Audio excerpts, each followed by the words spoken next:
नवरात्रि का उपवास और भूखी सास। सास ने पकड़ ली थी नवरात्रि के उपवास रखने की जिद। 9 माताओं के लिए 9 दिन व्रत रखूंगी। मैया की भक्ति में शक्ति है। मैया हमारे परिवार को अपना आशीर्वाद जरूर देंगी। लेकिन अपना शरीर तो देखिए माँ जी, आपका एक पाँव घर में रहता है और एक पाँव डॉक्टर के यहाँ।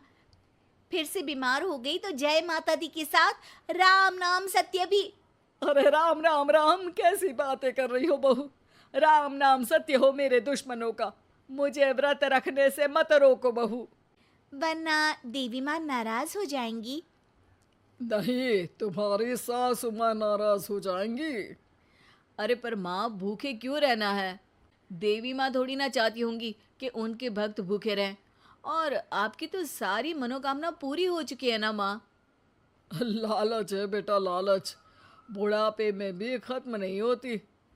अरे तुम चुप करो जी। तुम्हारी भी उम्र है भक्ति भाव करने की। ज्यादा बड़बड़ की ना तो तुमसे भी उपवास रखवा लूंगी। हाँ। अरे रौद्र रूप क्यों धारण कर रही हो मेरी माँ। रख लो व्रत। ठीक है माँ, बस अपनी हेल्थ का ध्यान रखना। अरे उसकी चिंता तुम मत करो बेटा।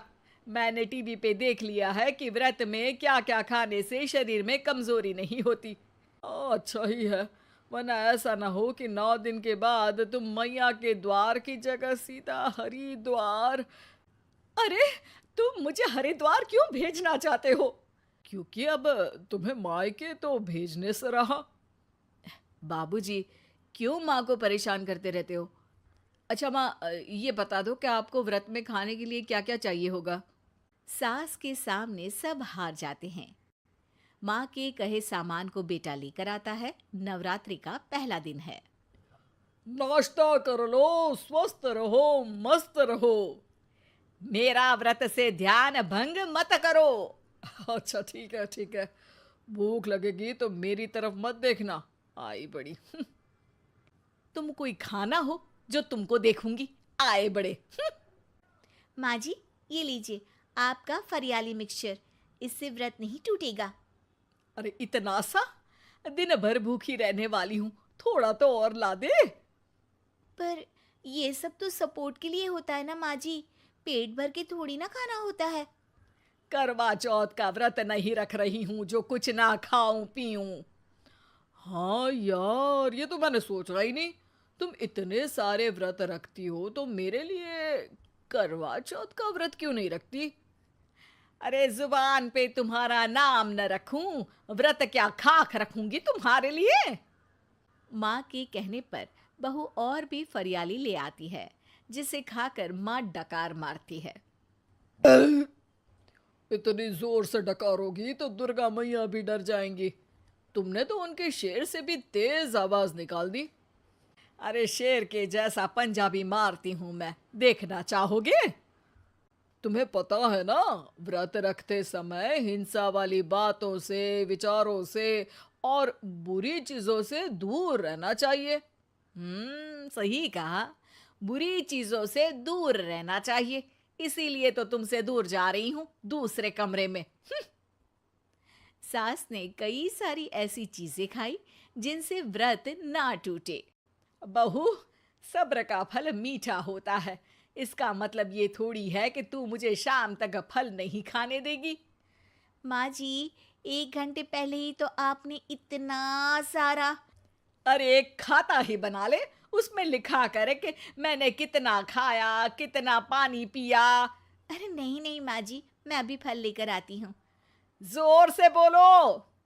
नहीं माँ जी, मैं फल लेकर आती हूँ। अरे ये नहीं, जोर से बोलो, जय माता दी।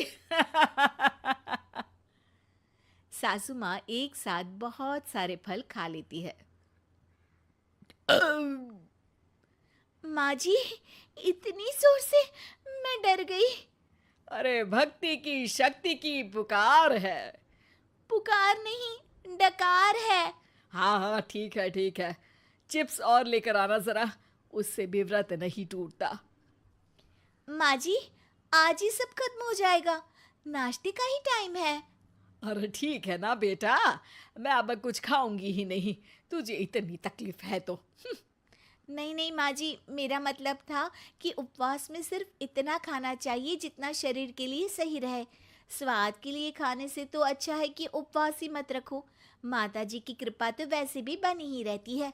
अरे वाह बहू वाह, एक ढोलक और हारमोनियम भी लेकर आना और प्रवचन करने लग जा। श्री श्री 108 बहु ईश्वरी माता। माँ जी, मैं आपके लिए चिप्स लेकर आती हूँ। बहू की सही सलाह को भी सास नजरअंदाज कर देती है। थोड़ी देर में बहू सास को चिप्स लाकर दे देती है। आलू की चिप्स, आहा मजा आ गया। आलू किसी भी सब्जी में चला जाता है। आलू पनीर, आलू पालक, आलू टमाटर, आलू भिंडी और तो और पराठे में भी चला जाता है। वैसे ही इंसान को भी हर स्थिति में आलू जैसा होना चाहिए। थोड़ी देर में वहां ससुर जी आते हैं। क्या चिप्स खा रही हो? अरे नहीं जी, दिख तो चिप्स ही रही है। अरे तो पूछ क्यों रहे हो?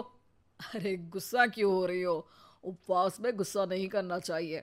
और ऐसा तो है नहीं कि सिर्फ तुम उपवास करती हो, हमने भी तो किया होगा कभी। नहीं जी नहीं, तुम तो कर ही नहीं सकते। तुम उपवास में भी भेजा खाओगे और भेजा खाने से उपवास टूट जाता है। अच्छा, थोड़ी सी चिप्स मुझे दे दो, मन ललचा रहा है। नहीं, उपवास के लिए है। तुम अपना खाना खा लेना जो भी बने। पूरा दिन सास कुछ ना कुछ खाती रहती है।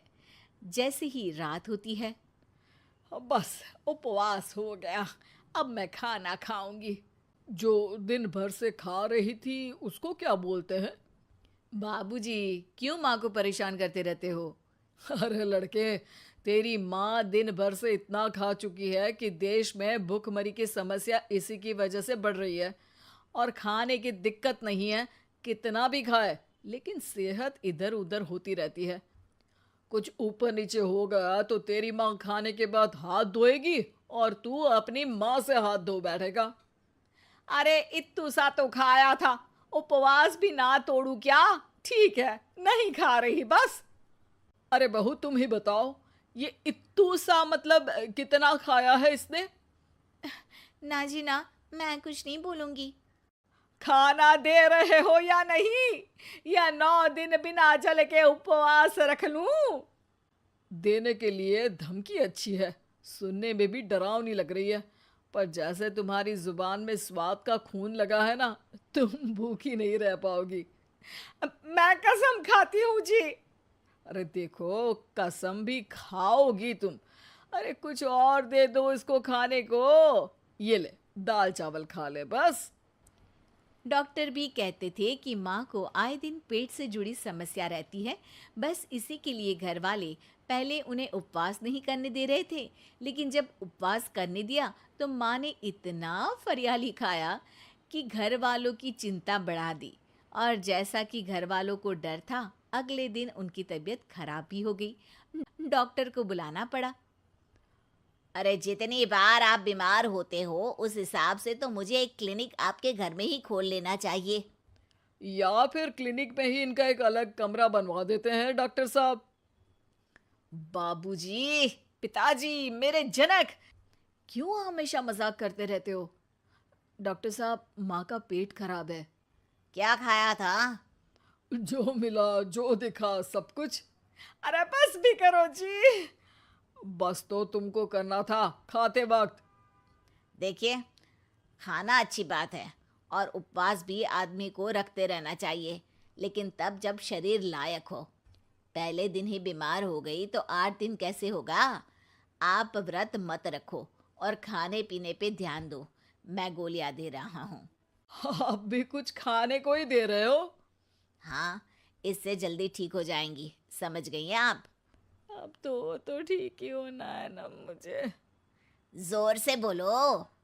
जय माता दी। जय माता दी। जय माता दी।